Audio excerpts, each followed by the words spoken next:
સુરતમાં જૈન સમાજનો મૂંગ રેલી પગપાળા વિહાર દરમિયાન થતા અકસ્માતોનો વિરોધ સમાજમાં લોકો રસ્તા પર ઉતર્યા હતા। સાધુ સંતોની સુરક્ષા માટે કડક કાયદો અને દોષિતોનો ફાસ્ટ ટ્રેક કોર્ટ દ્વારા સજા કરવાની માંગ ઉઠાવી હતી। સુરત શહેરમાં જૈન સમાજ દ્વારા મૌન રેલીનું આયોજન કરવામાં આવ્યું હતું। પગપાળા વિહાર દરમિયાન થતા અકસ્માતો અને તેમાં સાધુ સ્વાધીઓના થઈ રહેલા મૃત્યુના વિરોધમાં મોટી સંખ્યામાં સમાજના લોકો એકત્રિત થયા હતા। શહેરના વિવિધ વિસ્તારોમાંથી લોકો રેલીમાં જોડાયા અને શાંતિપૂર્ણ રીતે વિરોધ નોંધાવ્યો હતો। રેલી દરમિયાન સમાજના આગેવાનો અને શ્રદ્ધાળુઓએ સાધુ સંતોની સુરક્ષા અંગે ચિંતા વ્યક્ત કરી હતી। છેલ્લા કેટલાક સમયથી દેશભરમાં આવી ઘટનાઓમાં વધારો થતો હોવાની વાત પણ કરવામાં આવી હતી। જૈન સમાજે આવા કેસોમાં ફાસ્ટ ટ્રેક કોર્ટ દ્વારા ઝડપી સુનાવણી કરી દોષિતોને કડક સજા કરવાની માંગ ઉઠાવી હતી।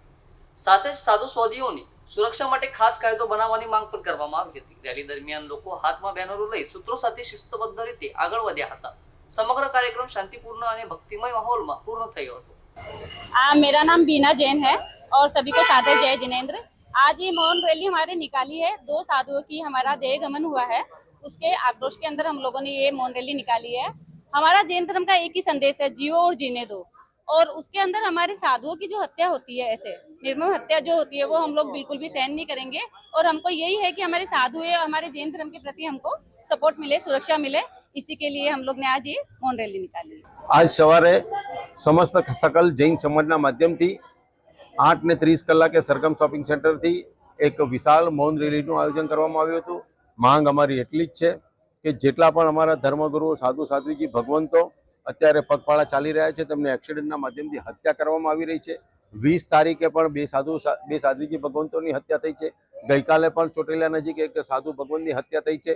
આ તમામ જે હત્યારાઓ છે તેઓને શોધી કાઢવામાં આવે, તેમની પાછળ કડક કાયદાથી કાર્યવાહી કરવામાં આવે, તેમને કાયદાના માધ્યમથી એવી કડક કાર્યવાહી આવનારા દિવસોની આવી પ્રકારની કોઈ નવી ઘટના ન બને તે પ્રકારની માંગ સાથે આજે અમે આવ્યા છીએ। અને અમારી એવી માંગ છે કે રાજસ્થાન, મધ્યપ્રદેશ, ગુજરાત અને મહારાષ્ટ્રમાં જે આ પ્રકારની ઘટનાઓ બને છે તમામ ઘટનાઓને ક્લબ કરીને આ તમામ ઘટનાઓની પાછળ કોનું બીજું છે, કોનું ષડયંત્ર છે તે શોધવા માટે આ તપાસ સીબીઆઈને સોંપવામાં આવે તેવી અમારી માંગ છે। રેલી મૌન રેલી હતી, પગપાળા રેલી હતી। सरगम शॉपिंग सेंटर थी निकलेली आ रैली आज कलेक्टर कचेरी खाते पूर्ण थी।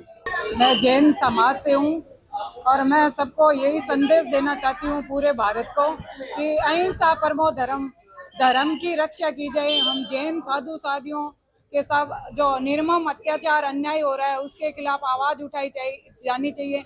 मैं चाहती हूँ, हम शांति चाहते हैं और जैन हम लोग कुछ नहीं चाहते हैं। हमें सबको सुरक्षा और शांति चाहिए और शांति से ही हमारी सुरक्षा हो, यही हमारा विनम्र निवेदन है हमारे समाज से और हमारे प्रधानमंत्री जी से। जय भारत, जय महावीर।